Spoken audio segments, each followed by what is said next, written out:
Speech therapy को लेकर।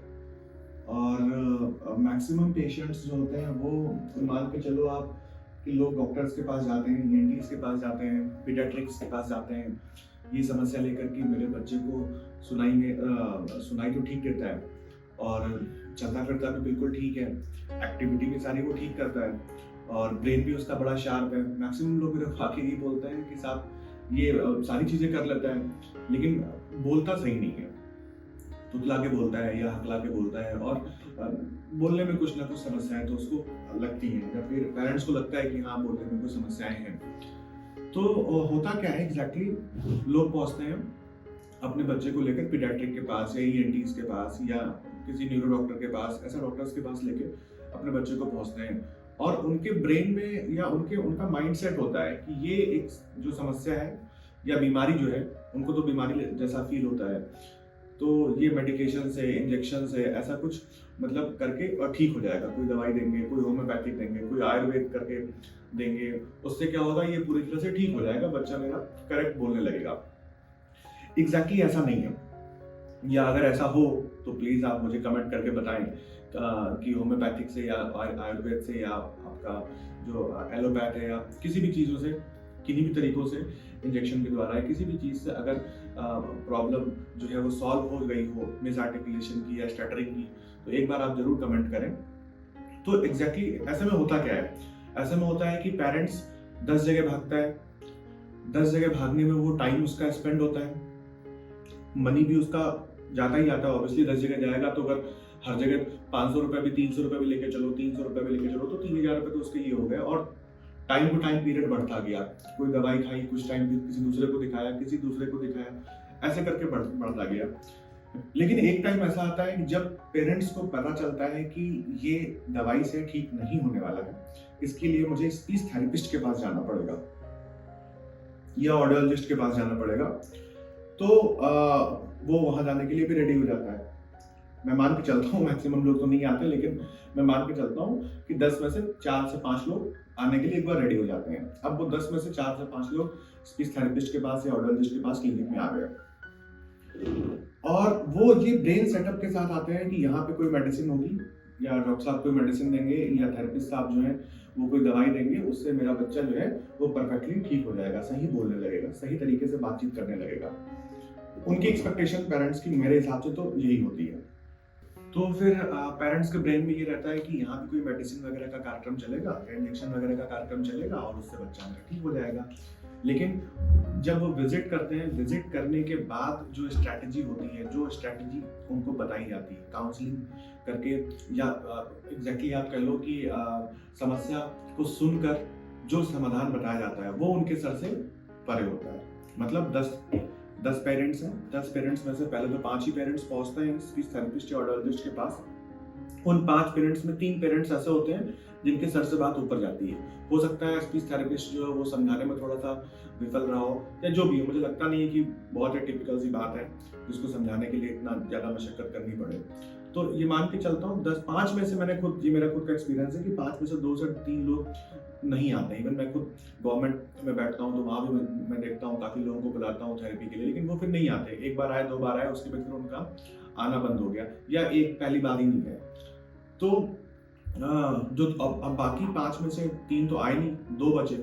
अब 2 जो आते हैं वो क्या करते हैं, आपने थेरेपी तो ले ली, उनके हिसाब से जब उनको हम पहले बताते हैं कि आपकी थेरेपी चलेगी, तो वो थेरेपी से पता नहीं उनको क्या फील होता है कि यार ये थेरेपी एक वर्ड है जो पता नहीं क्या चलेगा, कैसे होगा, इसमें किस तरह की चीज़ें होंगी। क्योंकि एग्जैक्टली देखा जाए तो थेरेपी से स्पीच डिफाइन करना एक वर्ड में थोड़ा सा मुश्किल है, तो हमें डिटेल इवेल्युएशन करके सारे चीज़ों को स्टेप बाय स्टेप समझाना होता है कि शुरुआत हम जैसे करते हैं कि बच्चे ने कब बोलना गड़बड़ किया, कब आपको फील हुआ, कब किसी और ने टोका, तो ये सारी चीज़ें वगैरह वगैरह बातें होती हैं।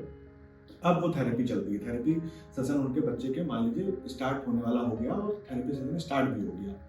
1 सेशन हुआ, 2 सेशन हुआ, पेरेंट्स को लगता है यार 1 सेशन 45 मिनट का है, अगली बार फिर हम आए, फिर 45 मिनट हमने किया 500 रुपीज़ या 600 रुपीज़ या 700 रुपीज़ पर सेशन आपको आप जो है वो चार्ज कर रहे हैं या आप चार्ज ले रहे हो, और पेरेंट्स को लगता है यार 2 सेशन हमने ले लिए, 1000-2000 रुपये, 1000-1500 रुपये मेरे खर्च भी हो गए, उसके बाद मेरे को कुछ समझ में तो आ नहीं रहा है, या मतलब कह लो कि बहुत ज़्यादा फ़र्क नज़र नहीं आ रहा है, या दो चीज़, एक तो फ़र्क नज़र नहीं आ रहा है, और एक तो पेरेंट्स को ये लगता है कि यार ये बहुत ज़्यादा अमाउंट है, 500 रुपीज़ 45 मिनट के लिए।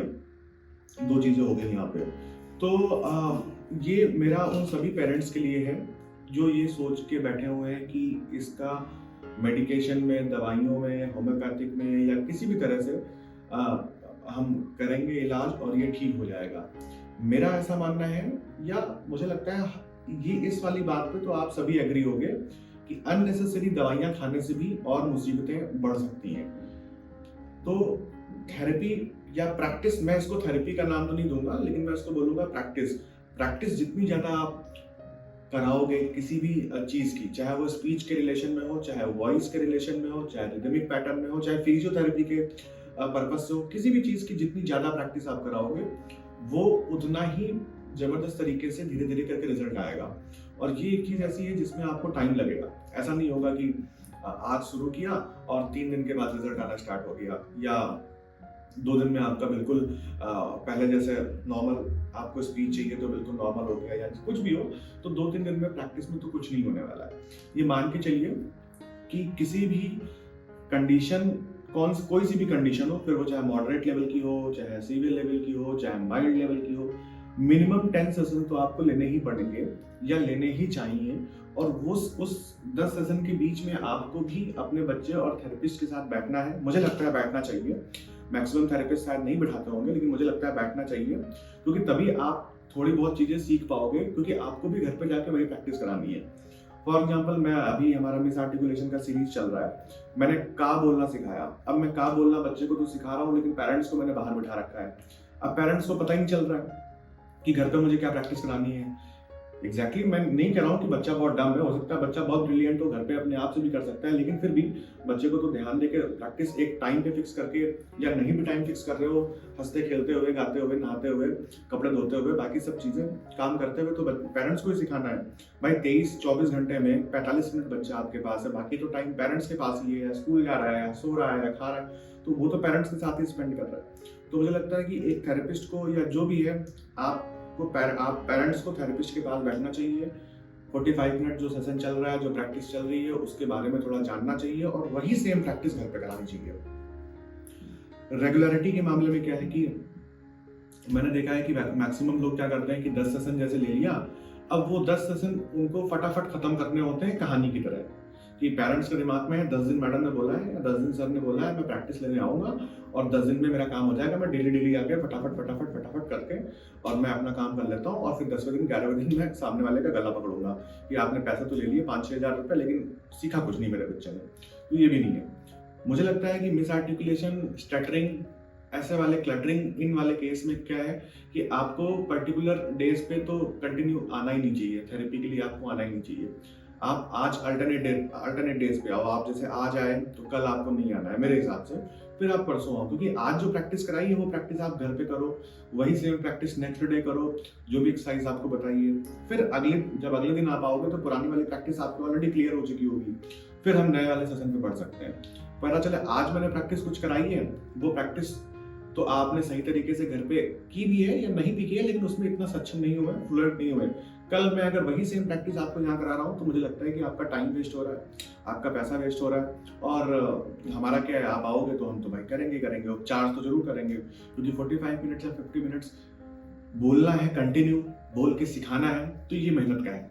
हालांकि इंडिया में ये प्रॉब्लम है थोड़ा सा स्पीच के रिलेशन में, कि सभी को, पेरेंट्स को पैसा ज़्यादा लगता है कि यार 500 रुपीज़ या 600 रुपीज़ ये बहुत ज़्यादा है 45 मिनट के लिए। उनको लगता है कि ये स्कूल की तरह है कि मेरा बच्चा स्कूल में सीख ले रहा है। अगर स्कूल में सीखना होता या सीख जाता या सही शब्द का उच्चारण कर लेता, तो फिर हम जैसे लोगों की जरूरत ही नहीं पड़ती, स्पीच थेरेपिस्ट की जरूरत ही नहीं पड़ती, बाकी लोगों की ये डिपार्टमेंट ही नहीं बना होता।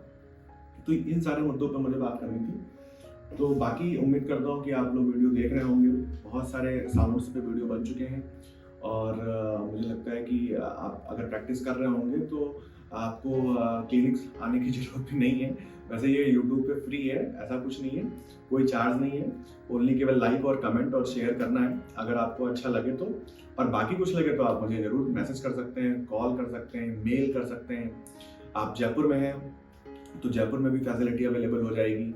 जयपुर में भी हमारा क्लिनिक है, वहाँ पे भी आप जा सकते हैं। आप बीकानेर हैं तो बीकानेर में भी आप बिल्कुल जा सकते हैं, वहाँ भी हमारा क्लिनिक अवेलेबल है। जोधपुर में तो मैं खुद बैठा हुआ हूँ, तो आप हमारे पास जा सकते हैं। तो किसी भी लोकलाइज कहीं भी आप राजस्थान के अंदर कहीं भी आप अगर आपका लोकलाइजेशन है तो कोई इशू नहीं है। तीसरा, इंडिया से भी कहीं आप हैं, फॉर एग्जाम्पल साउथ से हैं, तो थोड़ा सा मेरे लिए मुसीबत होगी क्योंकि थोड़ा सा लैंग्वेज का प्रॉब्लम होगा। लेकिन फिर भी कहीं है तो वीडियो कॉल पे भी हम लोग कॉन्फ्रेंस कर सकते हैं, वीडियो कॉल पे भी हम डिस्कस कर सकते हैं अगर आपको लगता है डिस्कशन करने की ज़रूरत है। और अगर लगता है कि आपका काम वीडियो से चल रहा है तो फिर कोई बात नहीं, ठीक है, आप एक थैंक यू लिख के मुझे स्माइल भेज सकते हैं। चलिए मिलते हैं नए वीडियो।